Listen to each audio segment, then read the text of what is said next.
One of the most important things we have going on this fall is we have a new levy on the ballot. We haven't been on the ballot for 12 years. In that 12 years, we've implemented business practices and some really stringent cost savings measures. And what we've been able to do over 12 years is to keep our growth of the operating budget to less than 0.5% per year. During that time, we've also insisted that our academic achievement remain high. We're asking for 6.5 mils, and the money will be used only for continuing operating expenses and routine maintenance of our buildings. We've been creeping along year after year to make it last 12 years and always looking at our cash reserve and our expenses over revenues. And we're at the point where we really can't go any longer without new money. But added to that, the state has changed our revenues and is reducing our tangible property tax revenue. And starting next year, they will be reducing our funding each year up to a total of $9 million per year.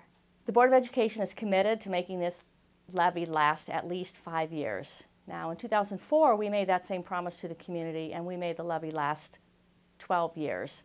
I can't promise that we can make this levy last more than 5 years, but I can promise that we will work our hardest to extend it as long as we possibly can to continue the business practices and the cost savings efforts that we've done and make it last as long as we possibly can. Another one of the great things about our Sycamore community is that our tax rate is the 23rd out of 25 tax rates out of the school districts in Hamilton County and the local area. We also know that our property values are very high in Sycamore. Some of our neighborhoods that are split across 2 districts, very apparent that the Sycamore homes sell at a much, much higher rate. We also see our properties sell very, very quickly. Realtors feel strongly about Sycamore and praise the quality of the district. If you need to know any more information about the levy, you can visit our website, which is at sycamoreschools.org/treasurer. As a district, we're always looking for ways to reduce our cost, and we're even more excited about it when it's something that we can do that doesn't impact the classroom. This past year, we were able to do something that many of you may have done in your own personal lives. We were able to refinance some debt, much like you would have maybe your home mortgage. We had about $18 million worth of bonds outstanding that we were able to refund and refinance at a much lower interest rate. By doing so, we were able to reduce our interest rate to about 1%, and we were able to save the taxpayers between now and 2023 just about $2.4 million. This year, we were able to have a financial review by Standard & Poor's, a global credit rating company. We were really excited by the outcome of this review in that we received a AAA bond rating. This is the highest rating they have available, and Sycamore is one of only 4 school districts in the state of Ohio that has achieved this rating. They looked at our strong financial performance and mentioned it as one of the key reasons as to why the district received this rating. They also thanked you, our taxpayers, because you have provided us great levy support over the years, something that shows them strong stability of our community and their support of its schools. You may recall that the district put into place financial guidelines that we call our financial parameters about 10 years ago. What those parameters do is they control the growth of our budget, and they set a cap annually and over a period of time that our budget cannot exceed. We, as a Board of Education and Administration, approved new financial parameters that go through fiscal year 2021 this past August. And we expect that they will continue to guide us as they have in the past in making sure that we use your dollars very, very responsibly and with great accountability. This past August, the Board of Education also set our annual spending cap for the 2016-17 school year at $73.5 million. It's the same amount as it was in 2015-16. And that is also an amount that the district and the administration was able to spend less than $1 million than that cap. If you'd like additional information about the district's financial parameters or other information about the finances of the district, you can go to our website at sycamoreschools.org/treasurer.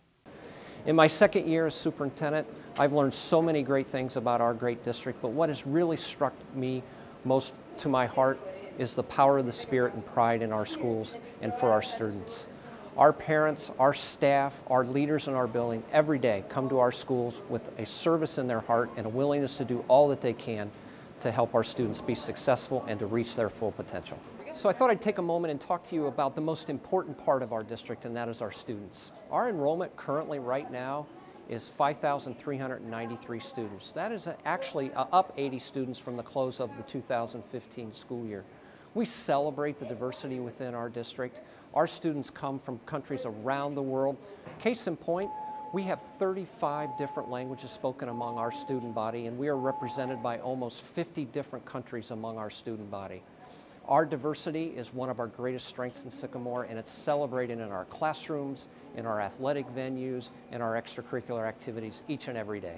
In Sycamore, each and every day, we are looking for ways that we can have our students reach their full potential and continue to grow academically. And we look at data in order to guide us in that process. We've recently analyzed our data on the measures of academic progress, or MAP, for some of you that may be familiar with it, and what we're seeing are resoundingly positive results. Our students are growing at a rate that is increasingly higher than the national average. Our graduating seniors last year achieved the highest composite ranking on the ACT with a composite score of 26. Those are just two of the many measures we look at that kind of measure where our students are at in terms of their academic growth. In Sycamore, we're continually looking for opportunities to engage our kids in problem-based learning and innovative practices within our classrooms. I'm standing right here in the middle of the E.H. Greene Media Center, and behind me you will see many, many wonderful devices that our kids can use as part of their Makerspace. A majority of the opportunities and equipment that is here has been funded by our awesome PTO at E.H. Greene, which is just yet another example of the great support we offer of our PTOs. So in just a moment, instead of me talking to you about some of these great learning opportunities, I'm going to spend a little bit of time with our students and let them show you and walk you through some of the great science and technology opportunities that they are afforded on a daily basis at this great school.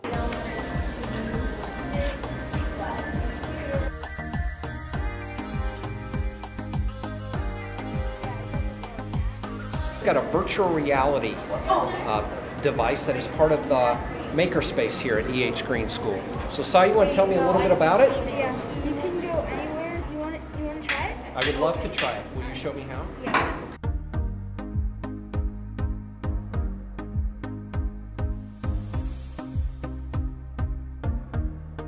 I am really looking at the galaxy now, and I'm seeing stars and everything. So does that help you in the content you're studying in science? Well, if you're trying to place the planets everywhere, like this game where you can throw the planets around and then you have to go find them again, unless you throw them into the sun. Yeah.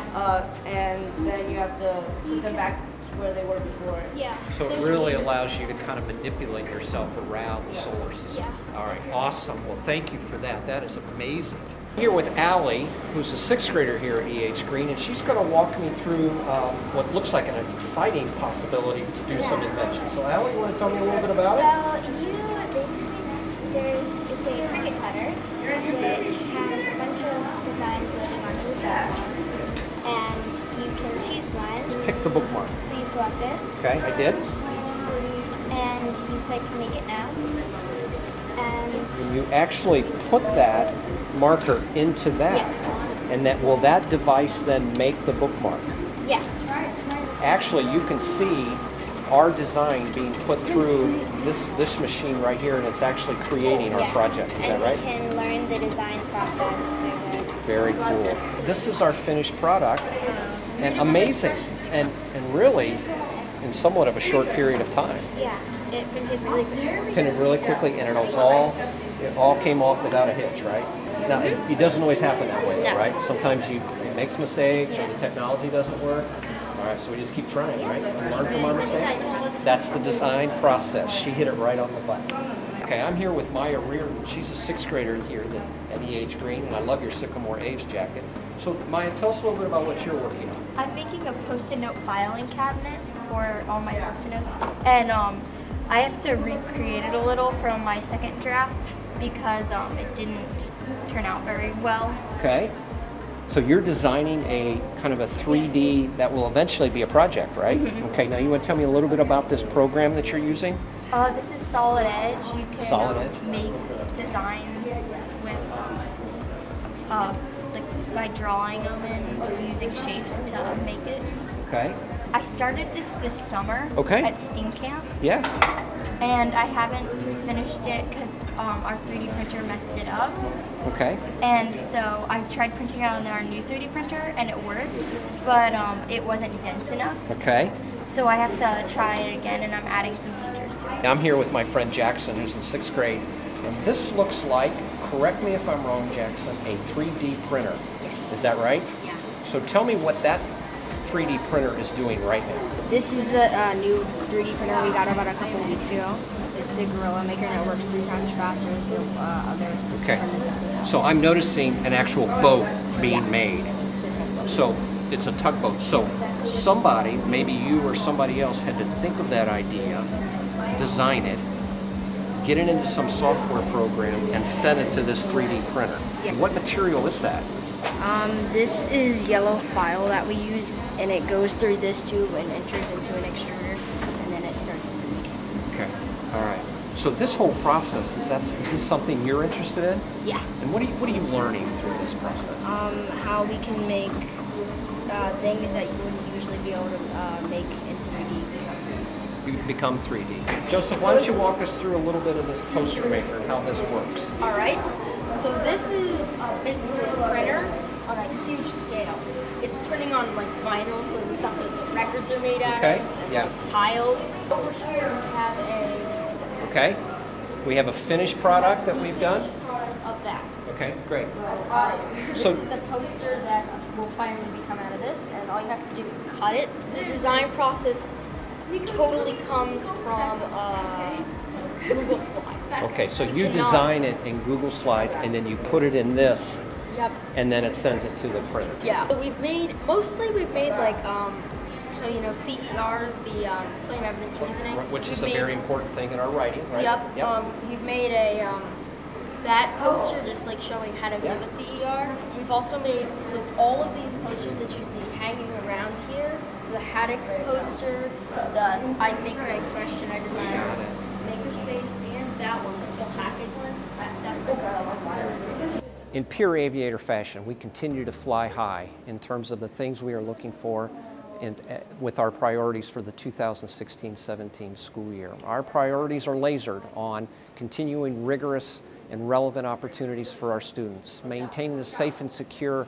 learning environment for our students and our visitors and our teachers, to investigate and implement culturally responsive practices, and to be great fiscal stewards of the resources that our community has blessed. You have my commitment that we will continue to keep focused on those measures and keep focused on those priorities as we continue to work in the interest of our students. 2 specific examples. As I talked to you last year, we engaged in a process where we're refining our process for data analysis and looking at that data that's critically important as we inform our instruction for every child in this district. We're continuing on that journey. Our teachers are involved in some really critical work about developing common assessments that will give them great information in a more quicker fashion that will allow them to change their practices for the better for all of our kids. Related to that, we are engaged in a deep, thoughtful study about formative instructional practices, or FIP, that you may have heard about. Those are those real-time strategies that our teachers use every day, every minute, every class, to get really a good gauge on how their students are understanding the content that's been delivered to them, and to make those on-the-spot changes to their instruction to reach every child to reach success in our classrooms. We're also looking at ways that we can infuse more blended learning opportunities. That's those opportunities where we can engage the technology that we have within our schools and in our kids' hands that integrates into the learning process. You have my commitment that we will continue to look at and evaluate our one-to-one initiatives in our grades 5 through 12. As you know, we instituted the one-to-one at our high school for this current school year. It's going really well. Our kids and teachers are engaged in utilizing those technologies to enhance their learning on a daily basis within our high school classrooms and all of our classrooms in our district. Certainly the academic achievement of our students is at the core of what we do, but there's so much more about Sycamore that we are proud of. Led by Mrs. Jessica Johnson, we have instituted a number of wellness activities across the district to impart healthy choices for our students. Right here in this great school at E.H. Greene, our student-led initiative called Fuel Up to Play 60 in partnership with the Cincinnati Bengals and the NFL to really talk about and teach our students about wellness activities and to get moving on a daily basis. We've also been nationally recognized for our wellness activities, where every school in our district has been awarded the Bronze Award from the National Alliance for Healthy Generations.